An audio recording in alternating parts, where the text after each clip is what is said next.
Assalamualaikum warahmatullahi wabarakatuh.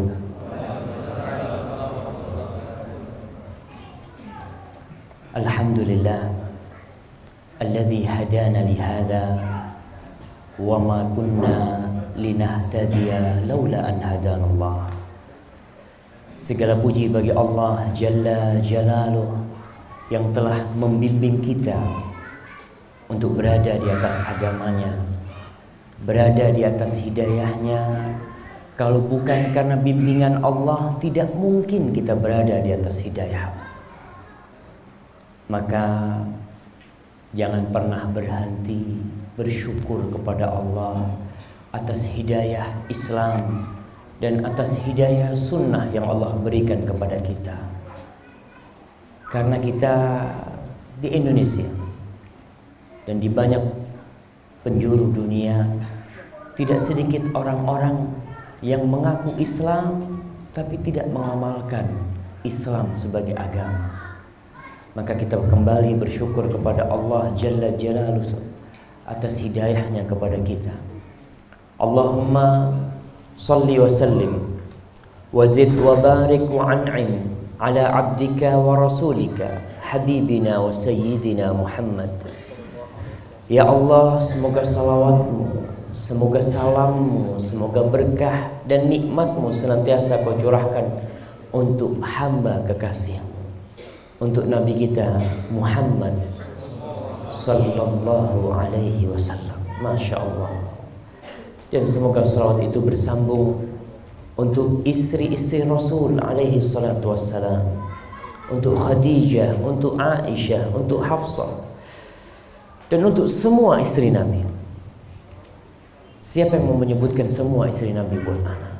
Masya Allah, udah siap bisa. Berapa? 11. Fadhal.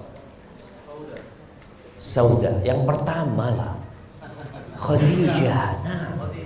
Nah, Khadijah, Sauda, Aisyah, Sofia, Zainab, Ummu Salamah, Zainab bintu Jahsh, Maimunah, Ummu Habibah.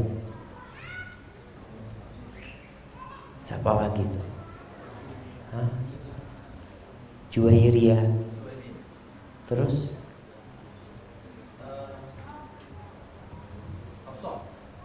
Hafsah. Sudah. Tapi nggak apa-apa saja.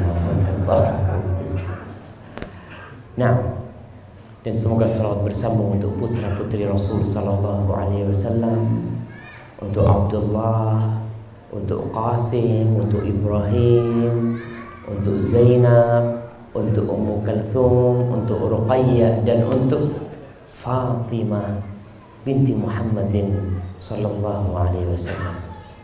Dan semoga salawat itu bersambung untuk para sahabat Nabi, yang terutama Abu Bakar Siddiq, Umar bin Khattab, Uthman bin Affan, Ali bin Abi Thalib radhiyallahu ta'ala an jami'i ashabin Nabi sallallahu alaihi wasallam. Amma ba'd. Alhamdulillah, saya berterima kasih kepada pengurus Islamic Center di Ponorogo ini. Nama Islamic Centernya apa? Markas Abdullah Ghanim Asy-Syamali Al-Islami. Kita berada di tempat ini untuk merefresh, menyegarkan kembali agama kita, keimanan kita. Yang akan saya kaji ini insya Allah udah sering dikaji, kita udah sering dengar, tapi paling tidak kita ingin memperbaharui keimanan kita. Kita mau mengkaji tentang seorang hamba yang dia bernafas di sebuah kumbangan lumpur dosa. Di masjid ini, yang dari pagi sampai sore tidak berbuat dosa, anak kasih hadiah. Jamaah, sehari aja. Ada enggak? Mungkin di Ponorogo ada orang-orang yang tidak pernah berbuat dosa. Rasul sallallahu alaihi wasallam mengatakan kullu ibni Adam khata'. Semua anak Adam itu berbuat salah, semuanya. Wa khairul khatta'in at-tawwabun. Dan sebaik-baiknya orang yang berbuat dosa adalah orang yang kembali kepada Allah Subhanahu wa taala. Jadi kalau kita berbuat dosa itu wajar. Karena kita anaknya Adam alaihissalam. Terus bagaimana dengan para nabi? Bagaimana dengan para rasul? Apakah mereka juga berbuat dosa? Para ulama menjelaskan bahwa para rasul dan nabi adalah orang-orang pilihan Allah. Yang kesalahan mereka itu, kalau mereka berbuat salah itu, disebutkan kebaikannya orang-orang selain para nabi. Umpamanya nih, orang yang soleh, orang yang dekat kepada Allah, yang biasa sholat malam. Ketika dia nggak sholat malam, pagi hari dia merasa berbuat dosa. Padahal dia nggak berbuat dosa dia, tapi dia istighfar. Rasulullah sallallahu alaihi wasallam mengatakan, Inni la astaghfirullah fil yawm. Aku beristighfar kepada Allah setiap hari itu akthar min 70 marrah. Lebih dari 70 kali aku beristighfar.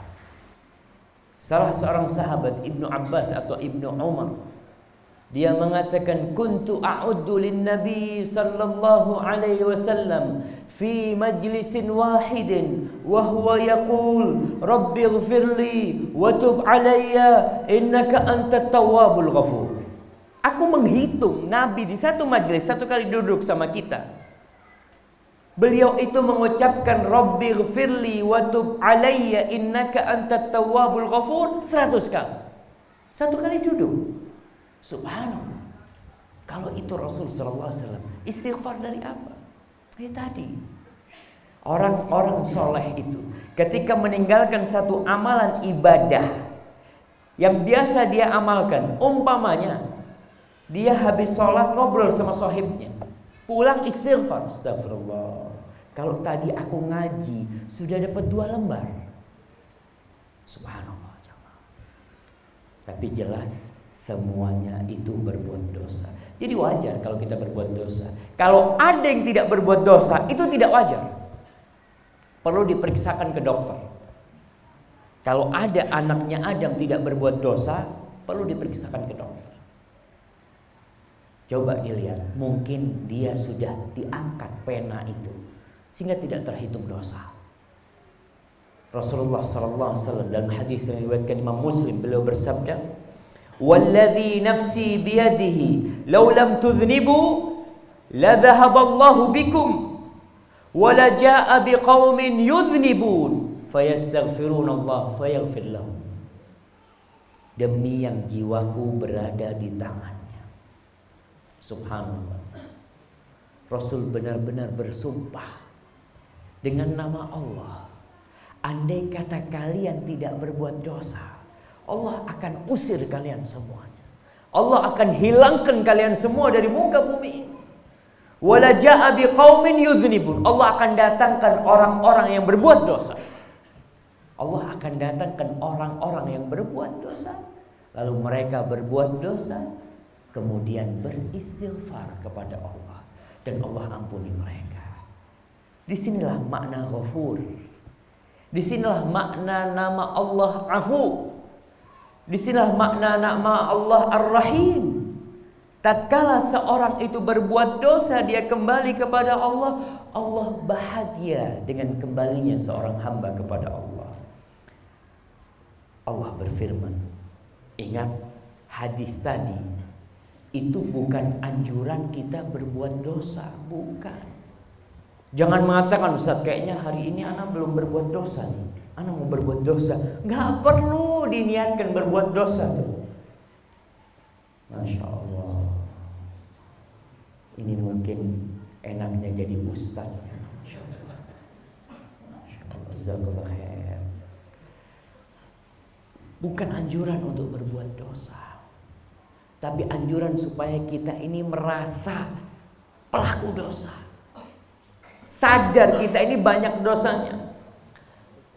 Allah Subhanahu wa taala berfirman agar kita tahu dengan besarnya rahmat Allah dan pedihnya azab ilahi.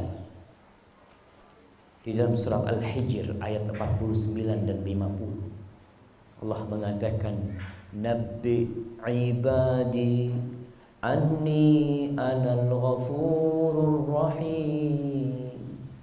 Kabarkan kepada hamba-hambaku, informasikan kepada hamba-hambaku bahwa sesungguhnya aku adalah zat yang al-ghafurur rahim, yang maha pengampun dan maha pengasih. Wa anna azabi huwal azabul alim. Tapi kasih tahu mereka juga bahwa azabku sangatlah pedih. Jangan hanya berkata Allah tu ghafurur rahim, Allah tu maha pengampun, kemudian dia terus berbuat dosa. Lupa bahwa azab Allah begitu pedih. Allah juga berfirman di surat Al-Maidah ayat 98, I'lamu anna Allah syadidul iqab wa anna Allah ghafurur rahim. Ketahuilah bahwa sesungguhnya Allah itu azabnya sangat pedih, dan sesungguhnya Allah itu maha pengampun dan maha pengasih. Di sini seorang hamba ketika dia beribadah di antara al-khauf war raja, dia senantiasa berada di tengah antara rasa takut dengan dosa-dosa yang dia lakukan dan rasa harap kepada Allah dengan ampunan Allah Subhanahu wa taala. Baru ibadahnya sempurna bersama cinta kepada Allah Subhanahu wa taala. Ma'asyiral muslimin, terkadang kita berpikir, apa sih hikmahnya seorang berbuat dosa? Kenapa Allah menciptakan manusia yang dia berbuat dosa? Bukankah Allah sudah punya malaikat-malaikatnya yang tidak pernah berbuat dosa? Al-Imam Ibnul Qayyim rahimahullah menyebutkan perkataan salaf. Imam Ibnul Qayyim mengatakan, qad ya'malul 'abdu adz-dzamba fayadkhul bihil jannah wa ya'malut ta'ata fayadkhul bihan nar. Terkadang seorang hamba itu berbuat dosa, dengan dosanya dia masuk surga. Gara-gara dosa yang dia lakukan dia masuk surga. Dan terkadang seorang hamba berbuat ketaatan, amal soleh, amal kebajikan, dengan amal kebajikannya dia masuk ke neraka. Kok bisa? Ibnu Qayyim menjelaskan, terkadang gara-gara satu dosa. Itu dosa senantiasa menghantui hamba. Dia terus teringat dengan dosa itu, dan dia ingat dengan api neraka dan dengan azab Allah Jalla Jalaluh. Maka dia terus mendekatkan dirinya kepada Allah. Dia terus berusaha beramal kebajikan dengan dosa yang senantiasa berada di hadapannya. Masya Allah, ahlan wa sahlan, nih ada anak-anak nih jalan-jalan terus. Masya Allah, nggak apa-apa, suruh dia jalan, anak mau minum dulu.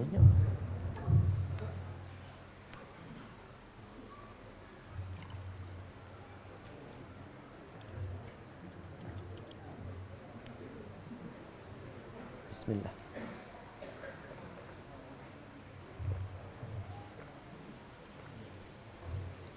Nah, kayaknya dia ada yang dicari itu.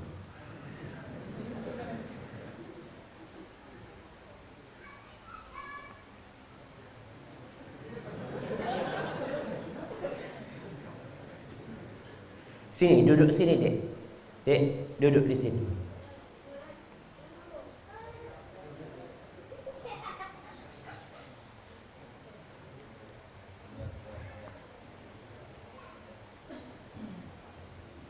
Nah, barakallahu fikum.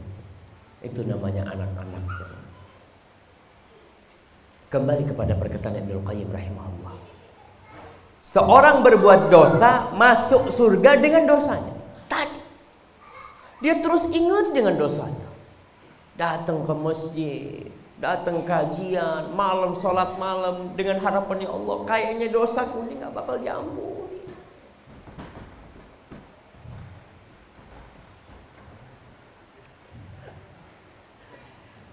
Dan terkadang dengan perbuatan ketaatan dia masuk neraka.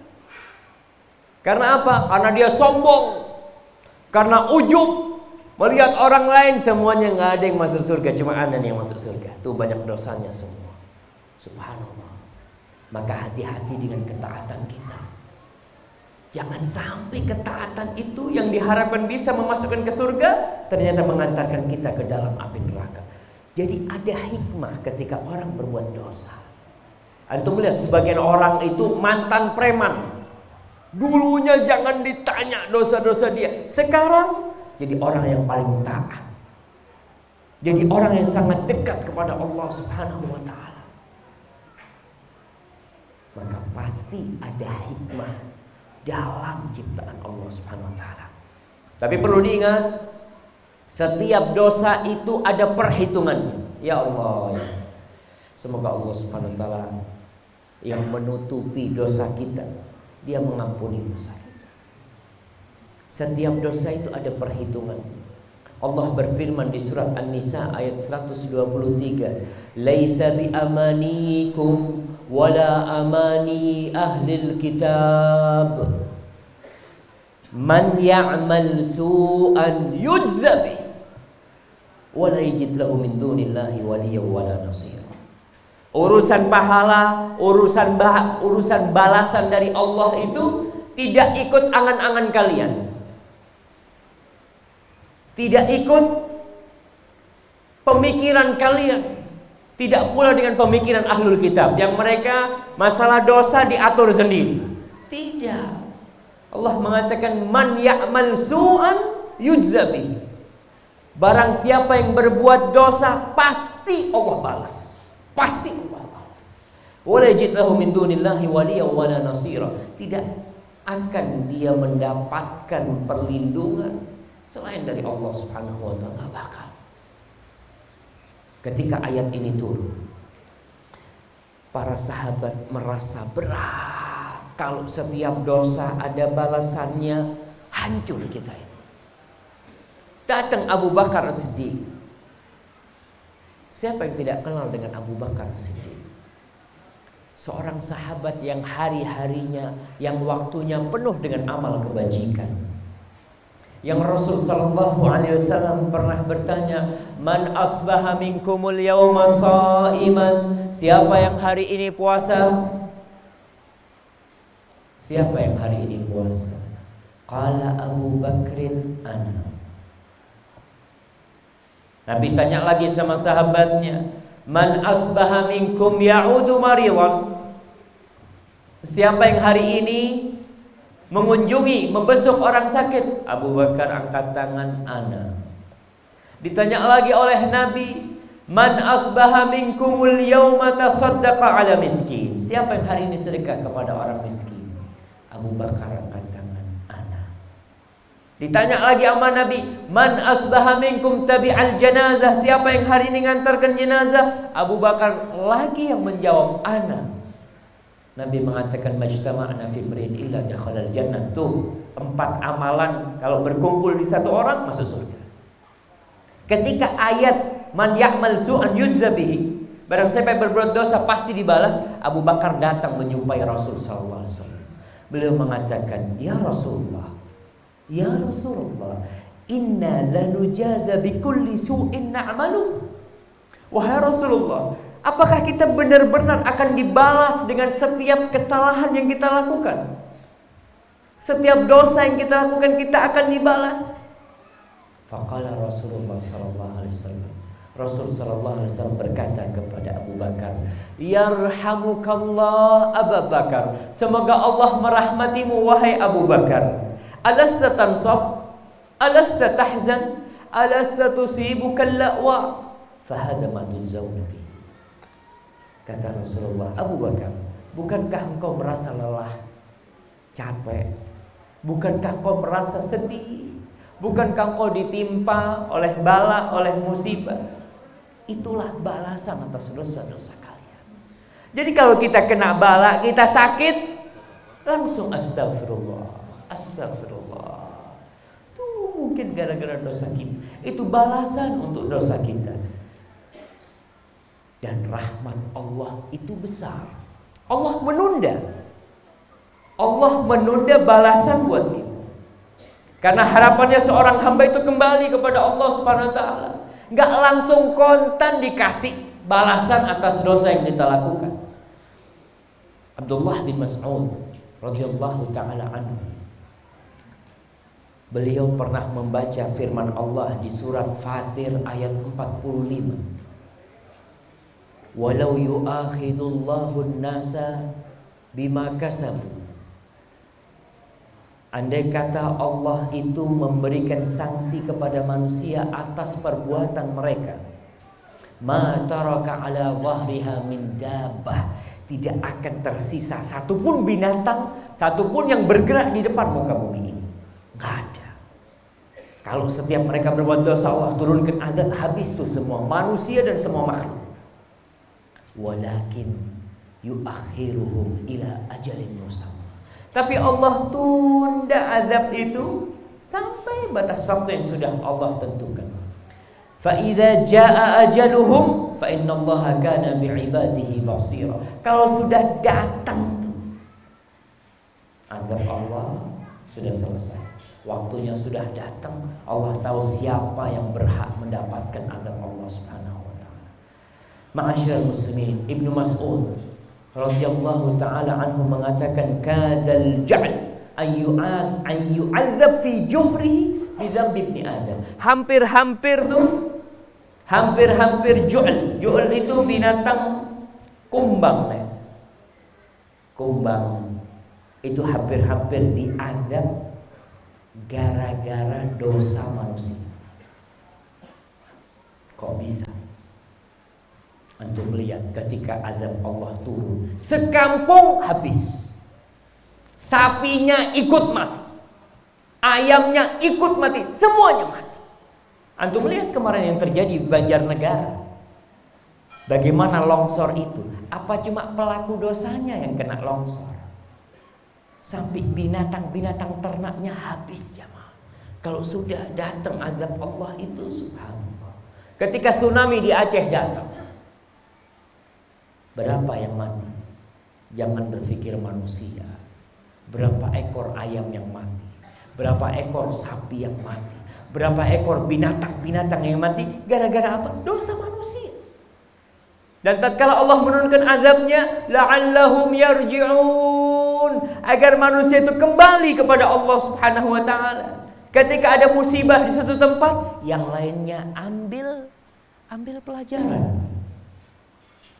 Ini baterainya mau habis atau gimana? Kalau ada musibah di suatu tempat, kita ambil pelajaran. Ya Allah, kita belum. Di suatu tempat ketika terjadi kesyirikan, terjadi orang-orang yang memohon kepada selain Allah, kita harus takut, jangan-jangan kita kena dengan azab. Allah mengatakan wattaqu fitnatan la tusibanna alladhina zalamu minkum khassah. Hati-hati kalian, takutlah kepada fitnah, kepada cobaan, kepada kekacauan yang kalau sudah datang itu tidak menimpa pelaku dosa saja, tapi menimpa semuanya. Hati-hati. Ma'asyiral muslimin rahimakumullah, jangan meremehkan dosa. Jangan meremehkan dosa. Kenapa? Terkadang sebagian orang itu tanya, Ustaz, ini dosa besar apa dosa kecil? Dosa kecil, oh dosa kecil, aman Ustaz. Dia pilih-pilih itu. Beli kitab Al-Kabair, kumpulan dosa-dosa besar. Insyaallah, ana mau pilih dosa yang enggak besar. Subhanallah. Bilal bin Sa'ad, seorang tabi'in, mengatakan, la tanzur ila sigharil ma'siyah, wanzur ila 'azamati man asait. Kau jangan melihat kepada kecilnya dosa yang kau lakukan, tapi lihatlah kepada besarnya zat yang engkau berbuat dosa kepadanya. Tuh, mic-nya timbul tenggelam jemaah. Insyaallah. Hah? Baik.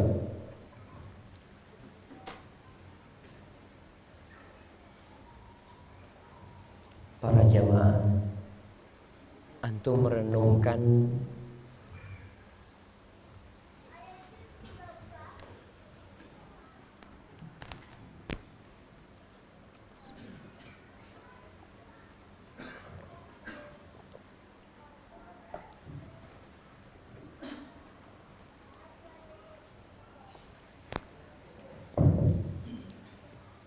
jamaah rahimakumullah, ketika berbuat dosa, ya Allah, Allahumma ighfir lana. Ingat dengan Nabi Adam alaihissalam. Dosa apa sih yang membuat Nabi Adam itu keluar dari surga? Dosa besar. Hanya makan sebuah buah. Dimakan gak boleh dimakan oleh Allah subhanahu wa ta'ala. Kemudian Nabi Adam mencicipi itu buah, dikeluarkan dari surga. Apa dengan 10 dosa kita bisa balik ke surga jemaah? Kalau gara-gara 1 dosa Nabi Adam keluar dari surga, apa kita nih dengan 10 dosa, dengan 100 dosa yang kita anggap tuh dosa-dosa kecil tuh bakal masuk surga? Hati-hati. Rasulullah sallallahu alaihi wasallam mengatakan, iyyakum wa muhaqqirati aw muhaqqaratidz dzunub. Hati-hati kalian dengan dosa-dosa yang kalian remehkan. Ya, dosa kecil. Rasul memisalkan kaqaumin nazalu fi batni wadin, seperti satu kaum yang singgah di satu tempat. Kemudian setiap orang itu, satu kelompok pramuka umpamanya, kelompok kumpul, setiap orang cari kayu mau masak. Semua ambil ranting, satu ranting. Tapi kalau 20 ranting, mateng tuh nasi, mateng tuh daging di sana. Begitulah dosa kita. Perbedaan orang mukmin dan orang fajir. Orang mukmin dan orang fasik, orang pelaku dosa. Innal mu'min, kata Ibnu Mas'ud, yara dhunubahu ka'annahu qa'idun tahta jabal. Seorang mukmin ketika berbuat dosa, dia melihat dosanya itu seperti gunung dan dia di bawah. Dia takut tuh gunung itu akan longsor kepada dia. Tapi kalau orang munafik, orang fajir, dia melihat dosanya itu seperti lalat yang lewat di hidungnya. Diginikan sudah terbang. Kita lihat bagaimana tatkala kita berbuat dosa.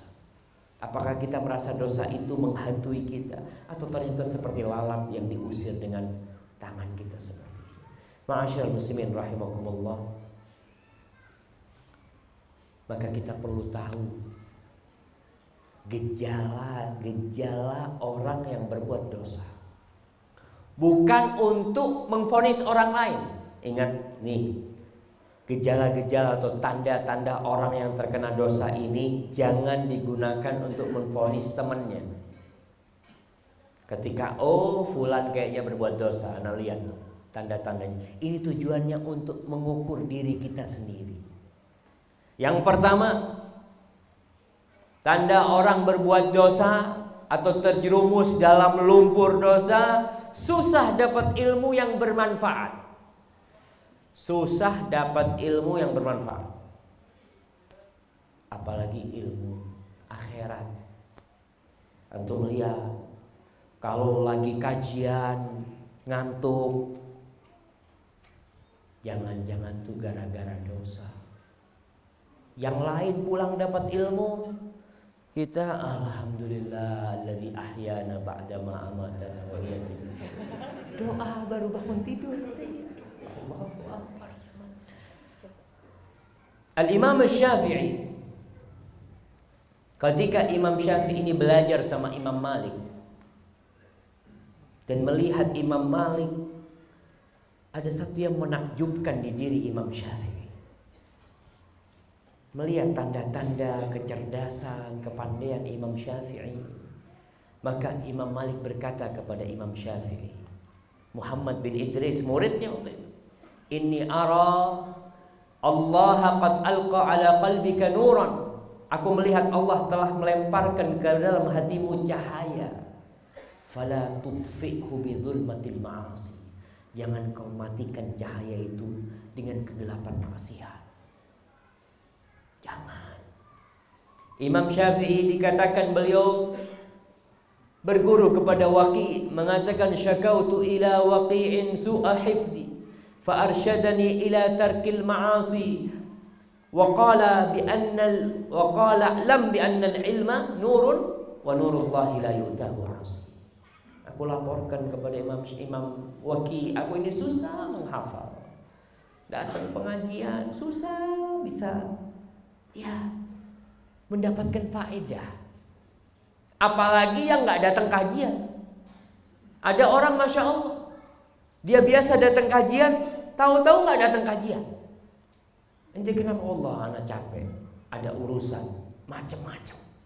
Temennya pulang dapat ilmu. Orang yang datang ke pengajian, kemudian pulang dikatakan kepada mereka, "Qumu maghfuran lakum," diampuni dosa-dosa kalian. Kita susah mendapatkan hal itu. Orang dari jauh datang jemaah. Coba, siapa yang paling jauh di sini? Anda kasih hadiah. Nggak ada yang Jakarta sudah pulang. Nah, dari Kalimantan, udah tinggal di sini tapi kan? Hah? Gimana? Baru berapa hari? Ya, berarti udah jadi penduduk sini lah. Yang datang khusus kajian ini Surabaya. Ada yang lebih jauh dari Surabaya? Jember Dawono, Jember. Masya Allah, fadal, barakallahu fikum. Masya Allah, dari Surabaya datang, yang dari Ponorogo nggak datang. Kita bisa bayangkan, jangan-jangan ya Allah, jangan-jangan aku nggak bisa dapat ilmu. Ketika mau pengajian ada tamu, mau pengajian macam-macam urusan, sehingga kita dihalangi dari ilmu yang bermanfaat. Jangan-jangan gara-gara dosa. Yang kedua, rizki seret, susah cari pekerjaan, atau banyak duit cepat habis. Itu salah satu dampak dosa. Kita tahu bahwa orang yang bertakwa kepada Allah, kata Allah, "Wa may yattaqillaha yaj'al lahu makhrajan wa yarzuqhu min haitsu la yahtasib." Orang yang bertakwa kepada Allah, Allah akan berikan kepada dia jalan keluar atas segala problematika dia. Dan Allah akan kasih dia rizki dari arah yang tidak disangka-sangka. Maka kita lihat, kalau rizki kita seret atau banyak fulus tapi cepat habis, ini gara-gara dosa. Andai kata kita tahu, jemaah, para ulama menjelaskan, andai kata kita tahu dengan rizki kita yang mau datang, gara-gara dosa nggak datang, pasti kita akan nangis, akan menyesali. Gara-gara dosa nih, Anda seharusnya dapat 1 miliar, hilang tuh 1 miliar. Tapi kita nggak tahu. Innal abda, kata Rasul SAW, la yuhramur rizqa bidzambi yusibu. Seorang hamba itu dihalangi dari rizki gara-gara dosa yang dia lakukan. Mungkin kita bertanya, Ustaz, ana ini Ustaz, sebelum ngaji, sebelum kenal masjid, rizki ana luas Ustaz. Tapi setelah ngaji, ya Allah Ustaz, Senin Kemis jualan herbal, aduh Ustaz, laku nggak laku gitu kan. Terkadang kita berpikir seperti itu. Kok bisa Ustaz? Katanya kalau bertakwa diluaskan rezekinya. Ya berarti belum bertakwa. Belum. Kalau kita udah masuk Isya, Masya Allah, baik, barakallahu fikum. Fadhil Ustaz. Baik, ikhwan fillah jamaah kajian ilmiah rahimani wa rahimakumullah. kajian kita skors untuk isya dulu. Nanti insya Allah akan kita lanjutkan pada isya. Jazakumullah khairan. Alhamdulillah, wassalatu wassalamu ala Rasulillah wa ala alihi wa ashabihi wa man wala, amma ba'd. Tadi kita sudah mengkaji beberapa dampak atau tanda-tanda seorang yang terjerumus dalam perbuatan dosa. Dari dihalangi dari ilmu yang bermanfaat, susah dapat ilmu. Yang kedua, rizkinya seret. Mungkin kita akan berpikir, Ustaz, ketika ana belum ngaji, ana mendapatkan duit itu lebih mudah daripada sekarang. Tapi sudah ngaji, ana tinggalkan pekerjaan ana yang dulu, yang ana anggap itu haram, ternyata tambah susah cari duit. Padahal Allah berfirman, "Wa man yattaqillaha yaj'al lahu makhrajan wa yarzuqhu min haitsu la yahtasib." Perlu diketahui bahwa dunia ini bukanlah satu kehormatan yang begitu agungnya, sehingga kalau orang itu kaya, orang ini orang terhormat. Tidak. Kita lihat orang-orang kafir ternyata lebih banyak yang kaya daripada orang Islam. Rasul sallallahu alaihi wasallam bersabda, "Innallaha yu'tid dunya man yuhib wa man la yuhib." Allah berbagi dunia ini kepada semuanya. Yang Allah cintai Allah kasih dunia, yang Allah benci Allah kasih dunia. Wala yu'til iman illa man yuhib. Tapi Allah tidak membagi keimanan kecuali kepada orang yang Allah cintai. Jadi kalau antum setelah kembali kepada Allah, setelah taubat, merasa rezekinya seret, iya, mungkin itu dampak dosa kita yang dulu. Allah mau bersihkan tuh dosa. Masya Allah, hujan lagi jemaah. Allahumma shayyiban nafi'an. Mudah-mudahan jadi hujan yang bermanfaat. Saya kenal dengan seorang yang dia cerita ketika dia jadi preman. Dia cerita dia udah tobat jadi mantan preman dia. Badannya itu semua isinya tato. Udah ngaji, Masya Allah. Dia cerita, Ustaz, ana dulu tiap hari istri ana ngitung duit tiap hari. Antara 300 juta sampai 500 juta. Tiap hari cash ngitung. Tapi semuanya habis, gak ada yang tersisa. Dan ternyata uang haram itu memang pas, gak berkah. Seorang GM-nya Hotel Hilton di Mekah sana, namanya kalau gak salah Ibrahim Al-Fatih. Saya sempat jumpa dia, ngobrol di kantor dia cerita tentang dulu waktu dia pulang dari Amerika ke Mekah, kerja di bank konvensional. Gajinya 11.000 real. Berapa juta sekarang 11.000 real?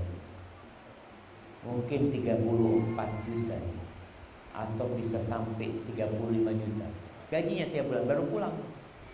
Suatu hari dia ngundang saudara ibunya makan.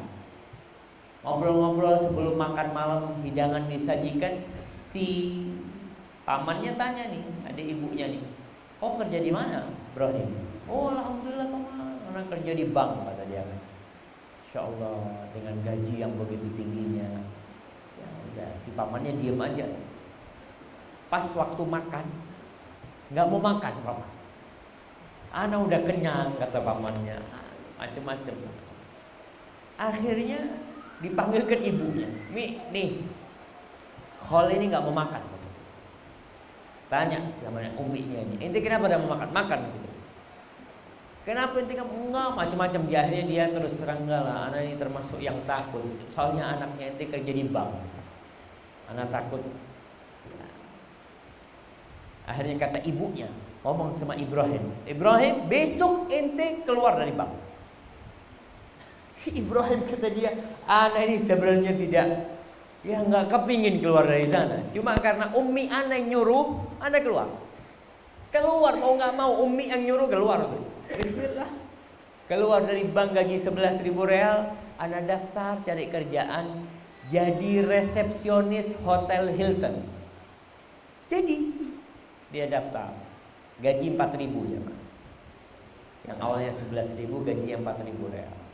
Kata dia, subhanallah, anak dengan gaji 11.000 itu akhir bulan habis, nggak pernah bisa nyelengin. Yang mobil rusak, yang anak masuk rumah sakit, yang ini itu, duit itu habis. Anak gaji 4.000 bisa menabung. Subhanallah. Mungkin kita kalau berpikir dari jumlahnya sekarang lebih sedikit, tapi ini berkah. Yang kita sering, yang penting barokah.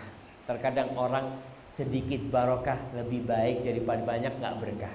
Tapi barokah banyak Ustaz lebih baik daripada sedikit barokah. Ya iyalah jamaah.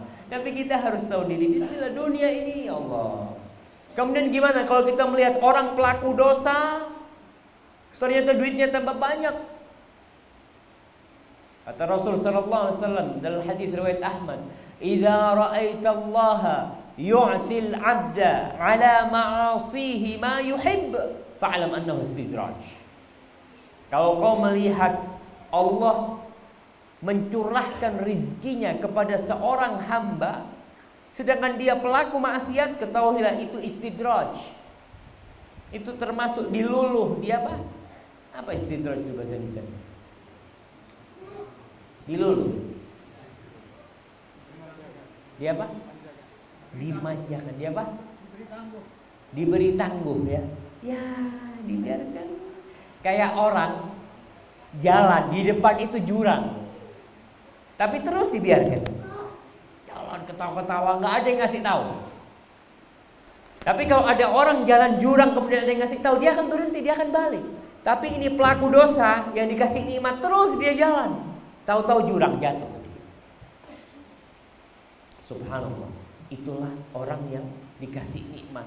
Karena jamaah, kalau orang dikasih musibah, rezekinya seret, datang kajian. Antum lihatlah, orang-orang kalau rezekinya sempit, masya Allah, pasang alarm jam 3, sholat tahajud, pagi, sholat duha. Karena apa? Masih cari kerjaan. Ketika dapat pekerjaan, tahajudnya hilang, duhanya hilang. Karena apa? Fitnah dunia itu terkadang lebih dahsyat daripada fitnah musibah yang kita dapat. Orang-orang yang miskin itu terkadang masya Allah. Antum lihat kalau antum naik motor, ya Allah, naik mobil, biasanya di starter enak. Tahu-tahu di starter, tek tek, astagfirullah, astagfirullah, bismillah. Subhanallah. Itu bismillahnya mungkin 10 kali. Coba langsung hidup, nggak ada bismillah. Reng. Subhanallah, ternyata dia dengan dikasih musibah dia bisa ingat sama Allah. Bayangkan ketika orang naik motor dan tahu motornya ini biasa mogok, dia akan doa dari perjalanan dari rumahnya ke tempat pengajian atau dari tempat pengajian ke rumahnya itu, astagfirullahaladzim, astagfirullah. Takut dia mogok di jalan. Dan itu nikmat dari Allah. Maka kita harus tahu, kalau orang dikasih banyak dunia, belum tentu Allah cinta sama dia. Para Nabi kita Muhammad sallallahu alaihi wasallam, beliau marra hilalun, thumma hilalun, thumma hilal. Berlalu rembulan, kemudian datang rembulan selanjutnya, kemudian datang rembulan selanjutnya. Di rumah Nabi kompornya nggak hidup. Kompornya nggak hidup Rasul sallallahu alaihi wasallam. Dan beliau dalam kondisi kompornya tidak hidup, sholat sampai bengkak kakinya. Kemudian mengatakan ketika ditanya oleh Aisyah, "Ya Rasulullah, qad ghafarallahu laka ma taqaddama min dzambika wa ma ta'akhkhar." Wahai Rasulullah, Allah sudah ngampuni dosa-dosamu yang dulu dan yang akan datang. Kenapa kau sampai seperti itu? Padahal Nabi hidupnya susah jemaah.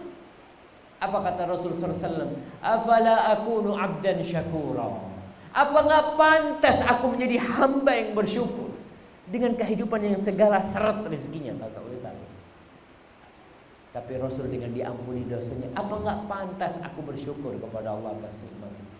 Maka jamaah, kalau melihat fulan susah cari kerjaan, jangan ngomong gara-gara dosa. Jangan, belum tentu. Kalau kita seret cari rezeki, kayaknya banyak dosanya. Tapi kalau fulan mungkin Allah mau mengangkat derajatnya fulan. Atau jangan suudzon kepada saudaranya, tapi suudzon kepada diri kita sendiri. Yang ketiga, kehampaan, keasingan, kesenjangan yang dirasakan hamba di hatinya antara dia dengan Allah Subhanahu wa taala. Antum lihat ada orang-orang pelaku dosa itu nggak ada sama Allah Subhanahu wa taala. Dia merasa takut, galau, mungkin bahasanya sekarang itu selalu galau dia hidup. Berlimpah harta tapi tetap merasakan ada sesuatu yang belum dia dapatkan. Antum lihat orang-orang artis-artis lah kita katakannya, orang-orang yang banyak duitnya, kenapa masih terjebak di narkoba? Sampai pelawak itu kerjanya ngapain? Menghibur orang, bikin orang ketawa, tapi dia nggak bahagia.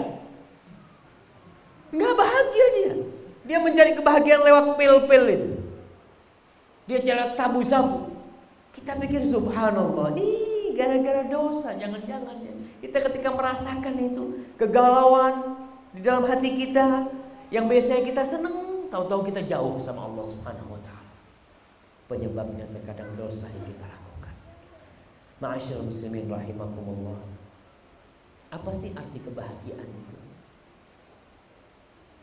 Kebahagiaan itu adalah ketentraman, kedamaian yang dirasakan dalam jiwa. Nggak punya harta, nggak punya apa, tapi tentram hatinya. Ala bidzikrillahi tatmainnul qulub. Dengan zikrullah hati itu akan merasa tenang, merasakan kedamaian. Maka kalau kita sudah merasa galau di hati kita, kembali kepada Allah. Aktsir min dzikrillah. Sering-sering berzikir kepada Allah Subhanahu wa taala, beristighfar kepada Allah Subhanahu wa taala. Kemudian yang keempat, kehampaan, kengerian yang terjadi antara dia sama istrinya, antara dia sama anaknya, antara dia dengan makhluk-makhluk Allah Subhanahu wa taala. Kayak ada apa ya? Ada jarak antara dia dengan istri. Orang yang habis berbuat dosa di luar. Na'udzubillahi minaz zina. Semoga Allah menjauhkan kita dari dosa zina. Dia berbuat zina di luar, masuk ke rumahnya, dia akan merasakan dengan istrinya nggak nyaman, ribut sama istrinya. Anaknya yang biasanya taat tidak taat sama dia. Mobilnya yang biasanya enak, tahu-tahu ngeblong remnya, di starter nggak mau hidup. Ulama salaf mengatakan inni la'a'lam, aku tahu gara-gara dosaku tuh sampai di perilaku binatang. Biasanya mungkin naik apa? Naik onta enak, tahu-tahu ontanya nggak mau jalan. Kita seperti itu. Jadi kalau kita merasakan ada jarak sama istri kita, anak kita yang biasanya nurut, tahu-tahu nggak nurut. Istri kita yang biasanya disuruh langsung melaksanakan, dia nggak mau. Ada apa? Tuh dosa yang kita lakukan. Maka tatkala kita merasakan seperti itu, istighfar, minta maaf sama istrinya, minta maaf sama anak-anaknya. Mungkin kita zalim sama mereka ya. Seorang salaf mengatakan, aku tahu inni la'arifu hadzal gham. Ibn Sirin mengatakan, inni la'arifu hadzal gham bi dzambin asabtuhu mundu 40 sana.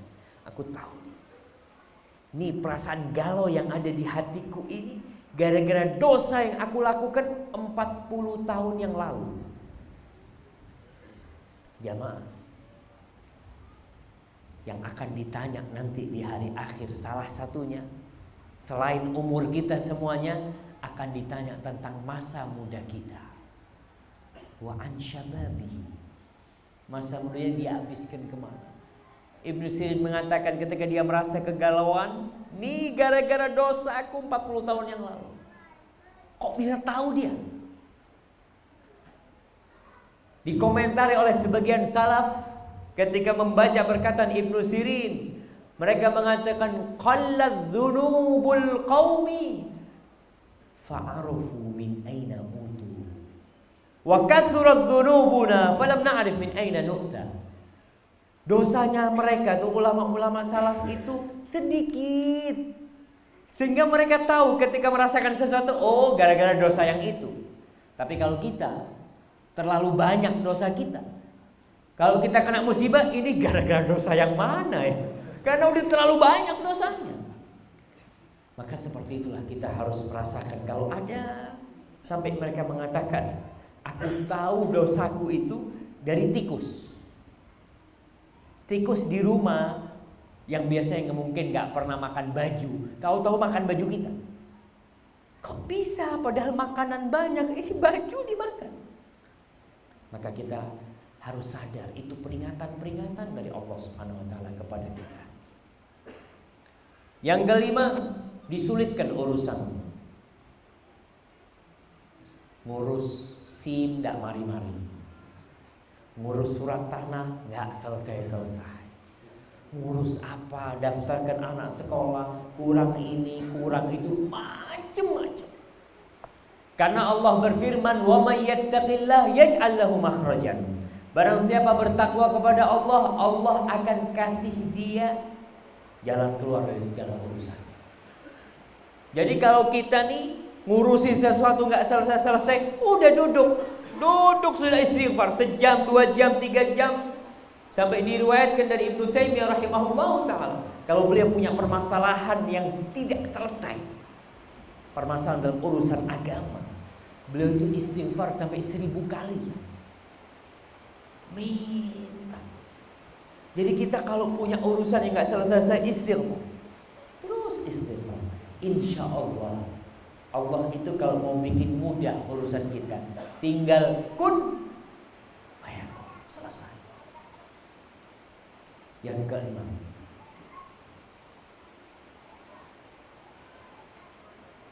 kegelapan yang dirasakan di dalam hati kemudian muncul di dalam wajah. Pelaku dosa itu walaupun ganteng ya mah, orang kelihatan. Oh, maling kira ini. Kelihatan untuk melihat orang-orang sudah beda gitu wajahnya.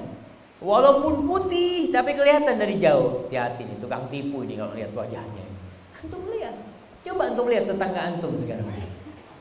Saling ngelihat temennya nih wajah-wajahnya. Wajah pelaku dosa itu kelihatan. Dan wajah orang yang ahli ibadah itu bercahaya walaupun hitam.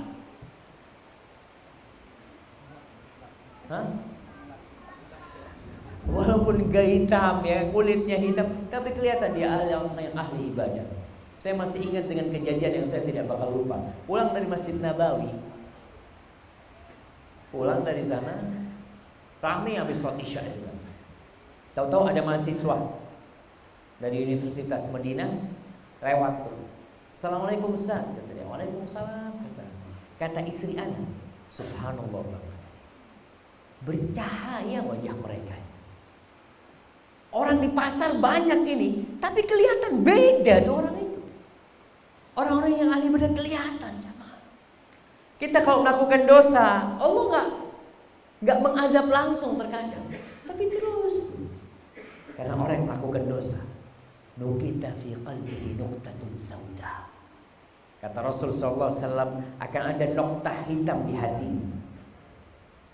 Bukan di hati, tapi di jantung, di qalb.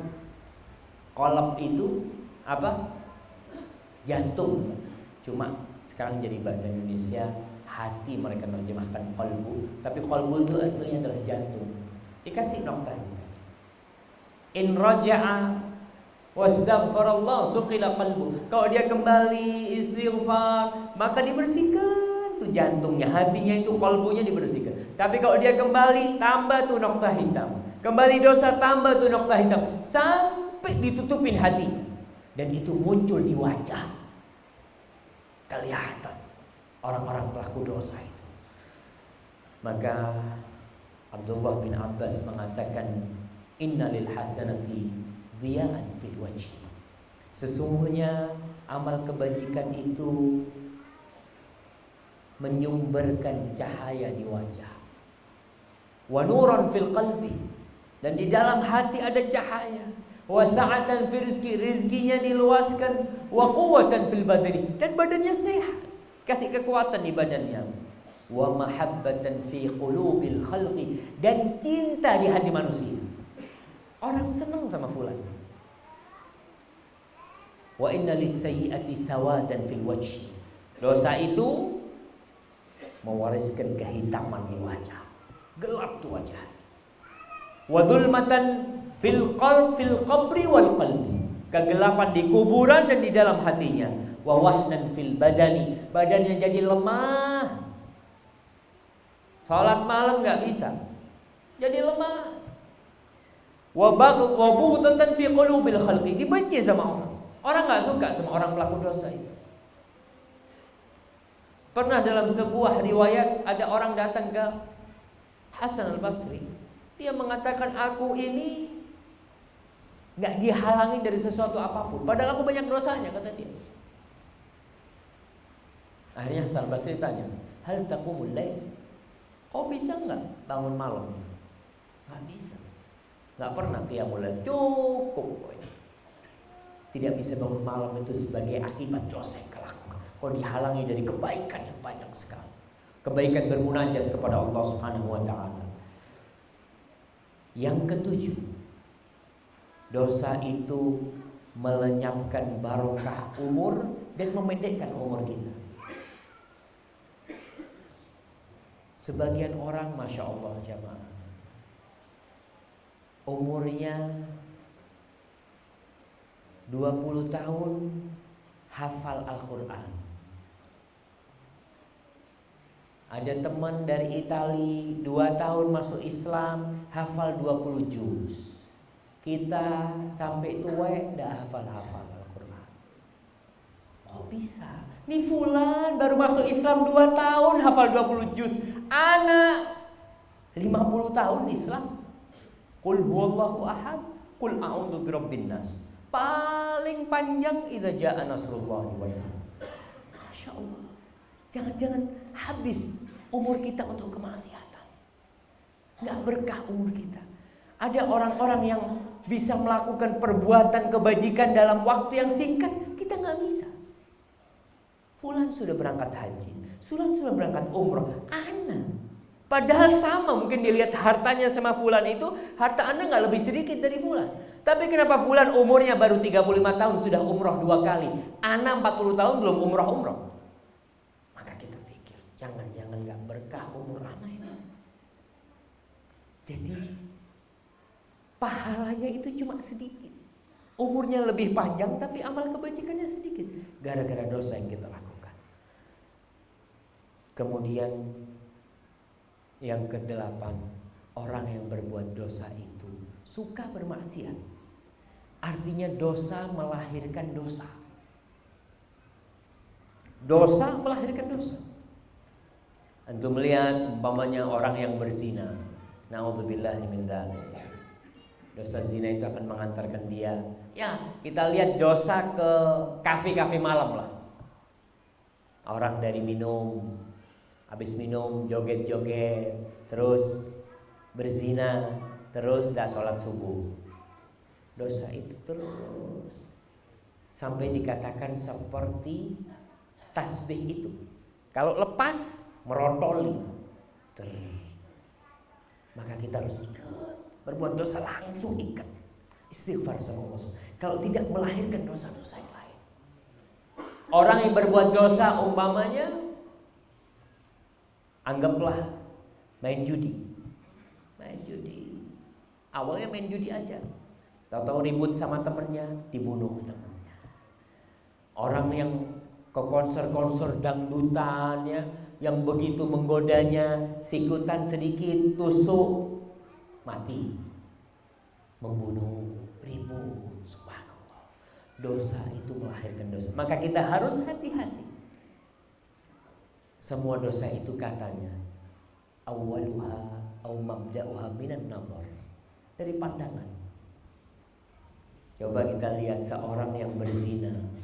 Awalnya dipandang-pandang, ada perempuan lewat, subhanallah, astagfirullah. Datang lagi, dilihat lagi. Setelah dilihat, mulai tersenyum kepada tuh perempuan. Setelah tersenyum, ngobrol janjian, habis itu sudah.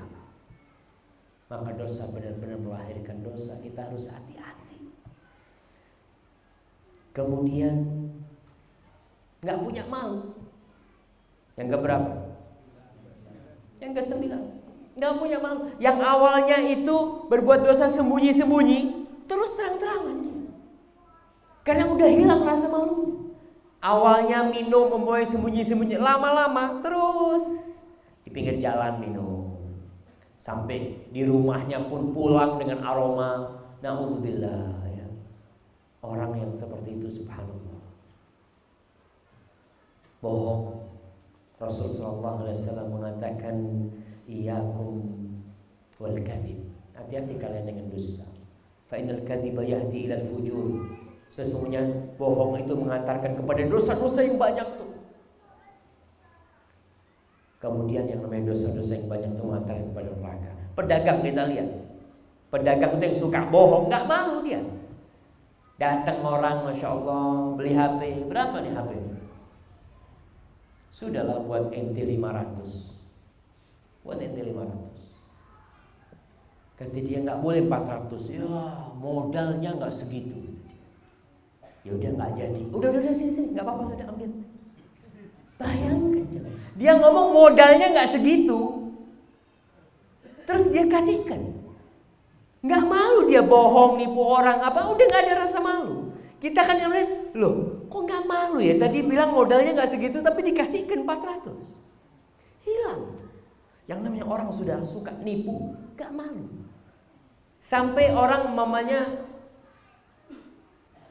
seperti orang yang punya utang. Utang sana, utang sini. Awalnya malu ketemu sama orang yang punya duit. Tapi lama-lama udah biasa. Bahkan ketika ditagih, ente mau uang apa mau celurit? Masya Allah. Ada orang yang ditagih utangnya itu mau dibayar celurit sama dia. Allah, hilang rasa malu. Masya Allah. Hilang. Gara-gara dosa. Kemudian susah berbuat amal kebajikan. Susah. Adzan di masjid tadi hayya ala sholat, kakinya itu kayak ada yang gandoli. Kakinya. Temennya pada berangkat ke masjid, dia nggak bisa ke masjid. Orang pada sholat sunnah, dia nggak bisa sholat sunnah. Kenapa? Orang biasa puasa sunnah, berat dia puasa sunnah. Hati Allah, kenapa gitu ya? Ulama salaf itu subhanallah mengatakan hurimtu qiyamal lail arba'ata ashhur bidzambin asabtu.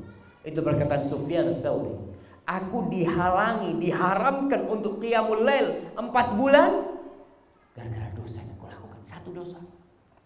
Gak bisa qiyamul lail 4 bulan jamaah. Maka kita lihat kalau kita nggak bisa qiyamul lail, nggak bisa sholat sunnah, jangan-jangan karena dosa yang kita lakukan. Kemudian dosa itu memunculkan kerusakan di muka bumi ini. Kerusakan yang kita lihat di mana-mana ya. Tadi model tsunami, Nobel macam-macam itu. Allah Subhanahu wa taala di surat As-Sajdah mengatakan وَلَنُذِيقَنَّهُمْ مِنَ الْعَذَابِ الْأَدْنَى دُونَ الْعَذَابِ الْأَكْبَرِ لَعَلَّهُمْ يَرْجِعُونَ. Dan sesungguhnya kami merasakan kepada orang-orang itu azab yang dekat, azab yang kecil, azab di dunia sebelum azab yang besar di akhirat nanti, la'allahum yarji'un, agar mereka kembali kepada Allah Subhanahu wa taala. yang panennya gagal, yang terkadang petani-petani subhanallah mau panen bawang tahu-tahu hujan deras, semua membusuk itu bawangnya. Maka ingat, itu karena dampak dosa yang kita lakukan. Jamaah, Allah subhanahu wa ta'ala berfirman di surat Thaha ayat 124-127, wa man a'rada an dzikri fa inna lahu ma'isyatan dhanka wa nahsyuruhu yaumal qiyamati a'ma. Barang siapa yang berpaling dari peringatanku, berpaling dari Al-Qur'anul Karim, maka kita akan jadikan bagi dia kehidupan yang sempit, sesak dadanya, dan kita akan kumpulkan dia di padang mahsyar pada hari kiamat dalam kondisi buta. Jadi apa yang kita rasakan dalam kehidupan ini, kegalauan, kesempitan, langsung istighfar kepada Allah subhanahu wa ta'ala. Ingat di surat Al-Qalam, Nun, di situ Allah menceritakan tentang 3 bersaudara yang mau manen kebunnya. Tapi dia ngomong, kita jangan kasih orang-orang miskin. Mereka berangkat sebelum subuh ke kebunnya. Ternyata kebunnya sudah terbakar semuanya. Kemudian Allah mengatakan, kadzalikal adzab. Wala adzabul akhirati akbar law kanu ya'lamun. Seperti itu tuh azab, dibakar habis tuh semua kebunnya, dan azab akhirat itu jauh lebih dahsyat dari itu kalau mereka mengetahui. Maka kita dalam kehidupan ini, apapun yang kita rasakan, nikmat yang Allah berikan kepada kita, usahakan kita mensyukurinya. Musibah-musibah yang menimpa kita, bersabar dan beristighfar. Insya Allah dengan seperti itu, mudah-mudahan kita bisa keluar dari dunia ini sudah dihapuskan dosa-dosa kita. Karena di hari kiamat nanti, ketika orang keluar dari kuburnya kemudian datang kepada mahsyar, matahari akan mendekat dan manusia banjir keringat.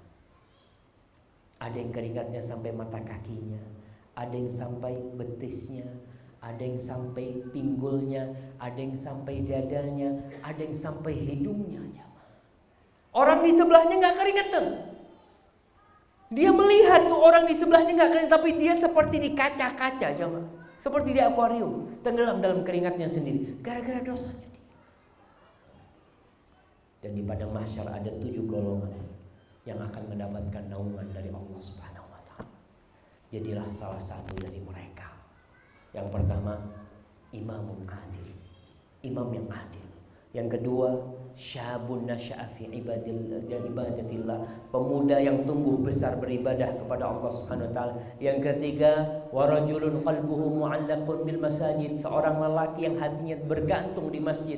Yang keempat, warajulun da'atuhum ra'atun dzatu mansibin wa jamalin faqala inni akhafullah, seorang lelaki yang diajak berzina dengan wanita cantik dan berkedudukan tinggi, lalu dia mengatakan inni akhafullah. Yang kelima, warajulani tahabba fillahi wajtama'a alaihi wa tafarraqa alaihi, 2 hamba Allah yang saling mencintai karena Allah dan mereka berkumpul karena Allah, berpisah karena Allah. Yang keenam, warajulun tasaddaqa bi sadaqatin fa akhfaha, seorang yang bersedekah kemudian dia sembunyikan sampai tangan kirinya tidak tahu apa yang dikeluarkan dengan tangan kanannya. Dan yang ketujuh, warajulun dzakarallaha khalian fa fadat aina, dan seorang lelaki yang seorang hamba yang mengingat Allah sendirian, kemudian dia menangis meneteskan air matanya, supaya kita tidak tenggelam dalam keringat kita di hari kiamat. Orang yang tenggelam dalam dosa-dosanya di dunia ini akan tenggelam dalam keringatnya dia di hari kiamat nanti. Dan semoga kita tidak termasuk dari itu. Kita termasuk dari 7 golongan yang mendapatkan naungan dari Allah Subhanahu wa taala. Hadza wallahu a'lam bissawab. Apabila yang saya sampaikan benar itu dari Allah Subhanahu wa taala, kalau ada yang salah itu dari diri saya pribadi, Allah dan Rasul terbebaskan dari kesalahan.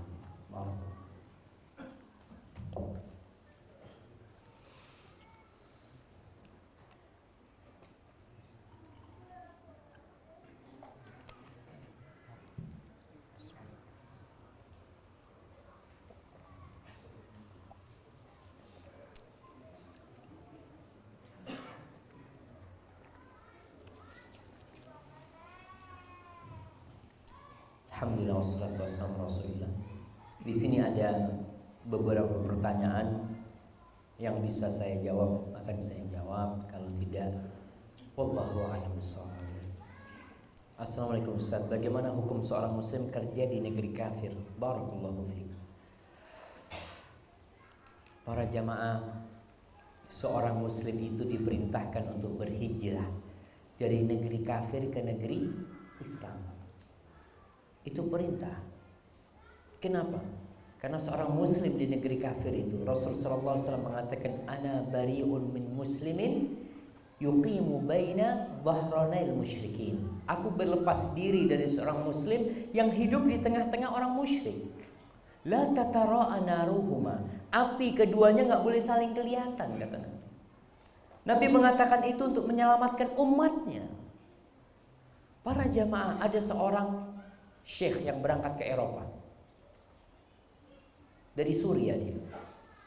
Berangkat ke Eropa, bertemu dengan orang-orang Suria, orang-orang Mesir, orang-orang Arab yang tinggal di Eropa. Banyak yang tinggal di sana. Katanya syekh itu mengatakan kepada mereka, kalau ente bisa menjamin anak cucu ente masih Islam, ente boleh tinggal di negeri kafir. Dia langsung menangis karena cucunya sudah nggak tahu agamanya apa.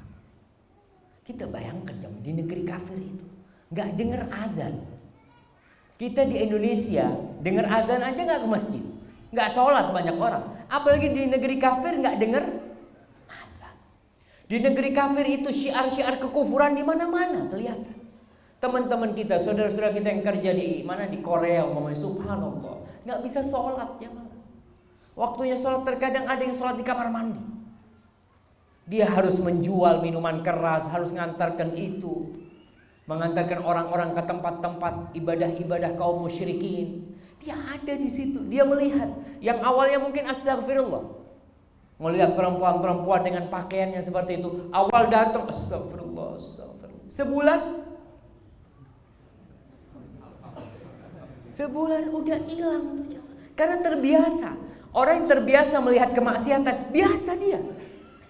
Melihat kekufuran biasa, melihat orang menyembah umpamanya patung-patung, terbiasa dia. Tidak lagi ada greget keimanan di hatinya. Rasul mengatakan la tatara'a naruhum. Orang yang ke negeri kafir, para ulama membolehkan mereka ke negeri kafir kalau mereka di sana mungkin sebagai mau belajar ilmu yang tidak ada di negeri Islam, ya, dan dia memiliki basic agama yang kuat, atau dia menjadi diplomat di sana karena Rasulullah SAW mengutus para sahabatnya. Dan kita lihat bagaimana sahabat yang hijrah ke Habasyah, ke negerinya orang kafir, sebagian ada yang masuk Kristen karena keluar dari Mekah, keluar ke Habasyah, dan Habasyah negerinya orang-orang Nasrani pada waktu itu. Sebagian ada yang jadi Nasrani karena pengaruh lingkungan jamaah. Maka hati-hati di sana.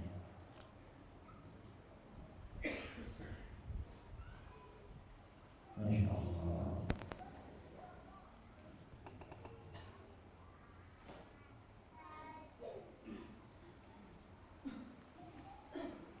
Subhanallah ini. Assalamualaikum Ustaz, saya anak tunggal di mana ayah tiri saya seorang dukun. Bagaimana hukumnya jika kami, saya, istri dan anak ikut makan hasil dari perdukunan ayah, sedangkan kami juga ikut membantu peternakan dan pertanian milik ayah saya. Jazakumullah khairan. Nah, berkaitan dengan usaha, kalau dia cuma hasilnya dari dukun saja, maka nggak boleh kita makan. Karena Rasul mengatakan salah satu yang buruk makan itu hulwanul kahin, itu hasil dari perdukunan itu. Tapi kalau nyampur hartanya tadi, dikatakan bapaknya itu beternak, ya bapaknya itu bertani, ya mudah-mudahan nggak ada masalah. Tapi usahakan untuk dikasih nasihat, berusaha untuk menyelamatkan diri kita. Barakallahu fikum. Masya Allah. Assalamualaikum Ustaz. Ana ada soal tentang fenomena menyebarnya batu akik. Masya Allah, Ustaznya pakai akik. Ana jadi nggak enak nih jamaah. Di seluruh penjuru negeri, sampai orang-orang rela mencari sampai ke dalam tanah. Iyalah, ke dalam tanah mereka nyarinya. Apalagi sampai ada yang menganggap ada isinya batu akik tersebut. Bagaimana hukum dalam Islam tentang batu akik? Subhanallah ya. Masalah batu ini dari dulu orang itu pakai akik, karena dia itu termasuk cincin. Dan di masa Rasul Sallallahu Alaihi Wasallam para sahabat pakai cincin. Rasul pakai cincin yang awalnya pakai emas, kemudian diganti pakai perak. Dan cincin Nabi itu berfungsi sebagai stempel juga. Cincinnya Nabi itu ada seperti stempel Muhammad Rasulullah. Itu ada stempel. Masya Allah. Udah masuk pegang anak taruh. Sahabat pakai cincin. Pernah Rasulullah SAW pakai cincin emas awalnya, kemudian dibuang sama Nabi. Tuh semua sahabat dilemparkan cincin. Mereka ngikutin Rasul SAW. Akhirnya Rasul pakai cincin dari perak. Diperbolehkan pakai cincin dari perak, dan dipakainya itu ketika Ali bin Abi Thalib dalam hadis Ali yang sahih. Ali mengatakan Nabi itu melarang aku pakai cincin di ini dan ini. Yang diperbolehkan itu di jari manis, jari manis. Apa namanya? Betul, manis dia. Masya Allah. Yang ini pahit, ya. Jari manis dan jari pahit gitu. Iya, yang ini, yang dua ini jamaah itu diperbolehkan pakai cincin seperti itu. Mau pakai batu akik, mau pakai batu kali, mau pakai batu apa, sebenarnya bebas. Dan dari dulu orang itu subhanallah di Jember, saya ingat waktu SD saya itu biasanya kalau hari Minggu jalan-jalan ke pasar, melihat orang jualan cincin. Dari dulu ada orang jualan cincin itu ada. Cuma sekarang ya lagi booming dan hati-hati tertipu antum. Kadang-kala kemarin katanya ada yang beli akik ternyata permen fok. Masya Allah ya. Betul, hati-hati. Jadi kalau mau pakai nggak masalah, itu termasuk hiasan lelaki karena para sahabat pakai cincin. Ada yang mereka ada yang pakai batu, ada yang nggak pakai batu, bebas aja. Dan itu termasuk kalau mau dikatakan sunnah Rasul pakai cincin, tapi nggak boleh kita pakai cincin sama dengan cincinnya Rasul. Ada Muhammad Rasulullah, enggak, itu khusus buat Rasulullah SAW, karena itu buat stempel juga. Kalau kita bukanlah seperti itu. Jadi hukumnya boleh-boleh aja. Kalau kita pakai cincin sebagai perhiasan silahkan, tapi jangan pakai di jari tengah, jangan pakai di jari telunjuk. Karena ada orang yang cincin semuanya cincin, sampai yang pakai cincin semuanya itu kayaknya dukun gitu. Apalagi kalau percaya ada isinya. Ada cincin Sulaiman, akik Sulaiman namanya. Ini ada hadamnya, sudah ditirakatkan 33 hari. Jadi kalau pakai ini rezekinya lancar. Kalau rezekinya lancar, kenapa ente masih jualan akik di sini? Dia duduk masih di bawah jualan akik. Ente kok nggak pakai rezekinya lancar itu? Subhanallah, orang itu mau dibohongin sama tukang akik itu yang duduk di bawah. Allahu Akbar. Itu bisa syirik kita ketika percaya dengan cincin itu. Hati-hati. Cincin itu hanya perhiasan, silahkan. Dan jangan sampai ada yang mengatakan hati-hati cincin itu masuk money laundry. Seperti anturium. Antum tahu anturium itu bunga yang dibikin sayur nggak bisa. Harganya sampai harga mobil jemaah. Saya ingat orang tua saya juga terjebak dalam itu. Sampai dia cerita, malam hari Ramadan ada yang nawar pohonnya, kembangnya itu 26 juta. Abah ana minta 30 juta. Subhanallah, pagi harinya 1 juta nggak ada yang mau. 1 juta nggak ada yang mau. Mau dikasihkan hadiah orang nggak mau. Karena permainan orang-orang yang punya duit, duitnya sudah dicuci semua. Jadi modelnya ada, kita lihatlah bagaimana korupsi di negeri kita. Ada orang yang Masya Allah punya ngambil duit negara 10 miliar.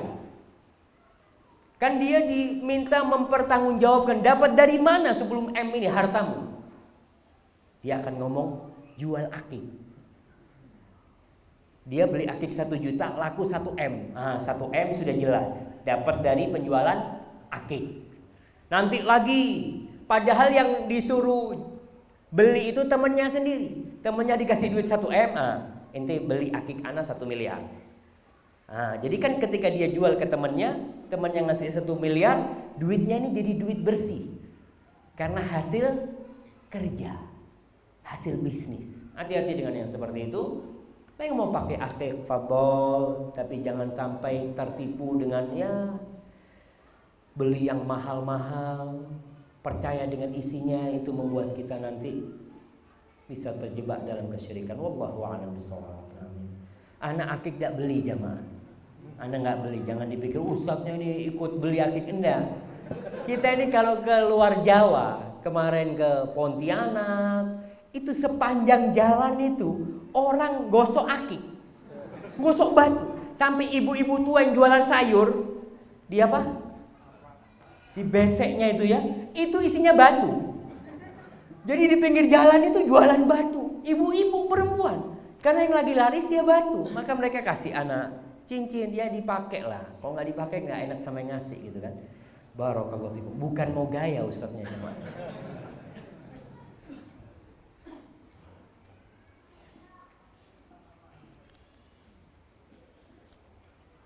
Nah, ini ada pertanyaan, bagaimana maksud sabda Rasul sallallahu alaihi wasallam, man yuridillahu bihi khairan yufaqihu fiddin. Barang siapa yang Allah menginginkan kebaikan buat orang itu, Allah akan bikin orang itu bertafakuh di agama. Maksudnya, orang ini akan diarahkan belajar din, diarahkan oleh Allah mengkaji agama, datang ke pengajian, ngafalin Quran, baca hadis-hadis Rasul SAW. Itu Allah ingin kebaikan buat dia. Karena apa? Orang kalau tahu agama, dia tahu jalan menuju surga. Dia tahu mana yang halal, mana yang haram. Tapi kalau belajar teknik umpamanya dan tidak pernah ngaji, dia tidak akan pernah dapat dari gurunya tentang halal haram, tentang yang hak, yang batil, nggak akan dapat. Karena pelajarannya semuanya umum. Jadi kalau kita lihat anak kita arahkan kepada agama, nggak semuanya harus jadi ustadz, tidak. Tapi semuanya harus belajar agama. Harus belajar agama kita, urusan ibadah kita, mana halal haram. Saya lihat di beberapa tempat, di mana waktu itu ya, itu di kiri kanan jual patung. Di mana jemaah? Mana? Mojokerto ya? Iya, kiri kanan. Tanya, yang bikin orang Islam? Iya. Subhanallah jemaah. Karena dia tahu kalau bikin patung itu katanya duitnya banyak. Tapi dia nggak pernah tahu bahwasanya kita nggak boleh bikin patung. Kita menolong orang-orang berbuat kesyirikan. Kita akan diminta pertanggungjawabkan, meniupkan ruh kepada patung-patung itu nanti pada hari kiamat. Dan asyadun nasi adzaban yaumal qiyamah al-musawwirun. Orang yang paling besar siksanya pada hari kiamat itu tukang-tukang gambar, tukang-tukang pemahat patung seperti itu. Tadi kalau orang nggak punya ilmu agama, semuanya dilabrak, nggak ada rambu-rambunya. Tapi kalau orang belajar agama, dia akan tertahan insya Allah dengan ilmu dia. Itu salah satu. Assalamualaikum Ustaz, bagaimana menyikapi fitnah ISIS di zaman ini? Nah, berkaitan dengan ISIS, ya semoga Allah SWT memberikan hidayah kepada saudara-saudara kita yang bergabung dengan ISIS di sana ya. Itulah fitnah. Ketika fitnah itu datang, kata Rasul sallallahu alaihi wasallam, orang itu paginya Islam, sorenya bisa kafir. Sorenya Islam, paginya bisa kafir. Dia nggak tahu. Ketika fitnah tiba, bagaimana menghadapi fitnah ISIS ini? Ya tadi kita harus mengajarkan kepada umat Islam ini akidah yang benar. Bagaimana akidah Ahlus Sunnah wal Jamaah? Karena ISIS, para ulama telah menetapkan bahwa ISIS akidah mereka adalah khawarij mereka. Orang-orang yang memiliki pemikiran yang mengkafirkan. Awalnya mereka mengkafirkan. Semua orang yang tidak bergabung dengan mereka bisa kafir. Kalau kafir darahnya halal, bantai. Bahkan bahayanya orang-orang khawarij itu jauh lebih besar daripada bahayanya orang yang kafir asli. Karena apa? Orang-orang khawarij menganggap kita ini murtad. Dan orang murtad itu lebih bahaya daripada orang kafir asli buat mereka. Maka Rasulullah SAW menjelaskan bahwasanya mereka itu ya, gampang sekali membunuh. Darah itu nggak ada artinya buat mereka. Bunuh sana, bunuh sini. Kita doakan semoga mereka mendapatkan hidayah. Dan anak-anak muda perlu dibentengi dengan akidah yang benar ya. Pemerintah kita, harapan kita juga bagaimana dia memberikan yang menggandeng para ustadz, menggandeng alim ulama dalam memerangi pemikiran-pemikiran yang menyimpang seperti ini. Karena pemikiran yang menyimpang ini pemikiran. Jadi diperangi bukan dengan tembak. Kalau ditembak yang ada balas dendam mereka. Maka yang harus digandeng para ulama dikasih nasihat. Di Arab Saudi itu subhanallah, guru-guru kita di Madinah itu sering ke penjara orang-orang yang terkena pemikiran Khawarij. Dulu pemikirannya Al-Qaeda, Usama bin Laden. Dia datang ngasih nasihat. Apa katanya yang di penjara itu? Sudah tinggal usah ngasih nasihat anak. Ente kafir. Dan semua pemimpin ente kafir. Subhanallah jemaah. Dia begitu nyamannya. Kalau dia dikasih tembak, ditembak tuh syekhnya. Karena pemikiran itu. Ya perlu diperbaiki. Ada yang kembali alhamdulillah mendapatkan hidayah. Mungkin itu salah satu yang harus kita lakukan. Digalakkan ilmu-ilmu, kajian-kajian. Jangan ISIS. Semua aliran di Indonesia ini ada pengikutnya. Ahmadiyah ada pengikutnya tidak? Banyak pengikutnya. Syiah banyak pengikutnya. Liberal banyak pengikutnya. Apalagi Lia Eden banyak pengikutnya. Ahmad Musaddiq ngaku jadi Rasul banyak pengikutnya. Karena apa? Gak punya ilmu agama tadi. Dia kosong kemudian dapat ya masukan-masukan. Wah ini kok kayaknya benar ya. Dia ikut. Barakallahu fikum. Kayaknya udah capek Ustaz. Ya, ana minta maaf ini pertanyaan masih banyak nih ya. Yang belum bisa ana jawab ditanyakan kepada ustaz-ustaz yang ada Ustaz Taufik di sini. Beliau itu Masya Allah sempat tinggal di kamarnya ana Ustaz Taufik itu dulu di Madinah. Sekali lagi apabila yang anda sampaikan benar itu dari Allah, kalau ada yang salah dari diri anda sendiri, Allah dan Rasul terbebaskan dari kesalahan itu. Mohon maaf atas segala kekurangan. Subhana rabbika rabbil izzati amma yasifun. Wassalamun ala mursalin walhamdulillahi rabbil alamin.